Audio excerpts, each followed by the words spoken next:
Hey friends, we're reading this article together so you don't have to read it all by yourself. It's called Where Nature Ends and Settlements Begin by Jumana Manna. And we have gone through quite a bit of this article together already. You can look at the previous videos, and we're up to this part called Preservation Under Zionism. We're talking about the laws that the Israeli government has put in place about whether or not Palestinians can harvest the plants that they have been harvesting for thousands of years. So here, let's see what she says.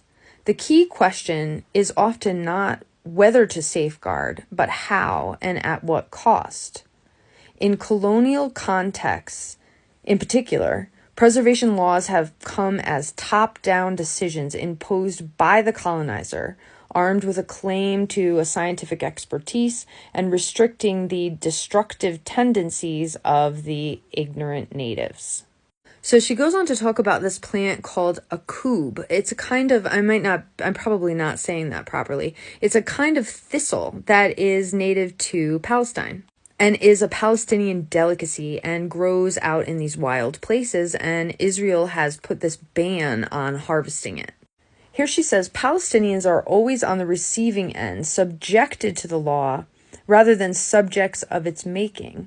This sort of preservation impulse is particularly ironic in the case of the akoob ban, this kind of thistle, where a plant which is essential to northern Palestinian cuisine and unheard of by most Israelis is protected from the threat of Palestinians.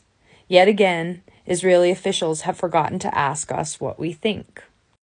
She goes on, the teleological construct of a state has historically used preservation and protection measures to further legitimize its claim to the land and reinforce its self-image by all means and in all fields, not least through conceptions of nature.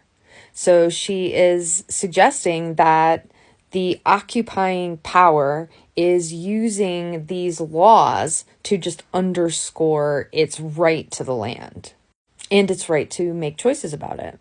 She goes on to talk about how some of the people who are moving in, some of the Israeli people who are moving into traditional Palestinian lands are operating under this concept of, quote, making the desert bloom. So they're seeing it as like kind of civilizing this desert landscape to bring in outside plants.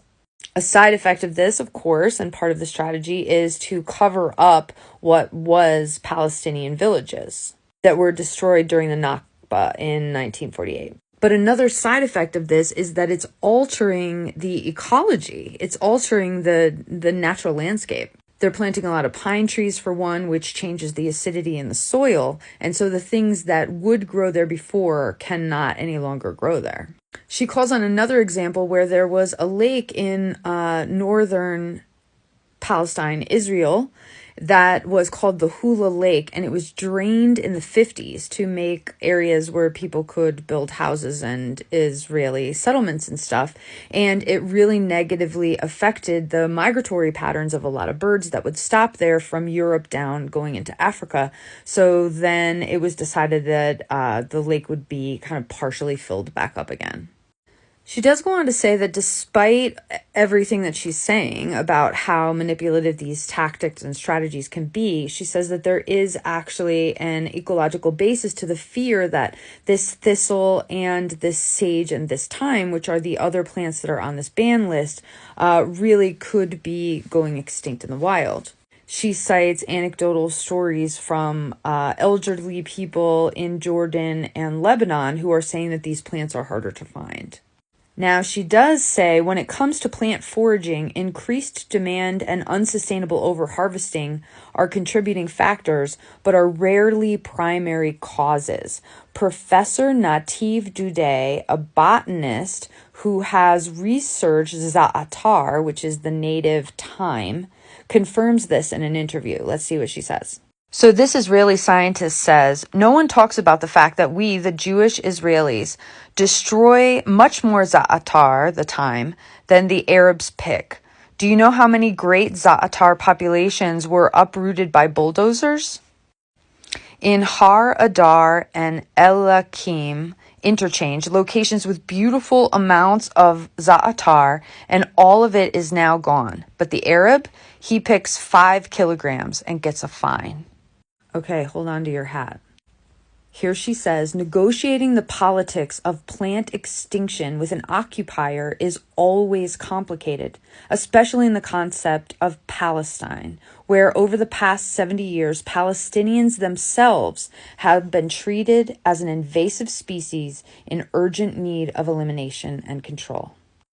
She says, Israel builds illusions of freedom and democracy through enmity and destruction, through a will to kill, while simultaneously adopting environmental rhetoric that claims to protect nature as virgin land, conveniently failing to recognize Palestinians' right to the land and self-determination. Instead, ancient Palestinian land practices are framed as an inherent threat to nature, and thus the right of Palestinians to access that nature is revoked. In the contested landscape of Palestine-Israel, then, the continued collection of akub and za'atar, this thistle and this thyme, in the wild, despite and in spite of the ban, is an act of both survival and anti-colonial resistance. Foraging these plants is part of a bid to hold on to the forms of memory and know-how that are fast eroding. The next section of this article is called Court Battles, and we'll continue it in the next video. If you have any insights or comments or questions, I would love to hear them. Drop them in the comments.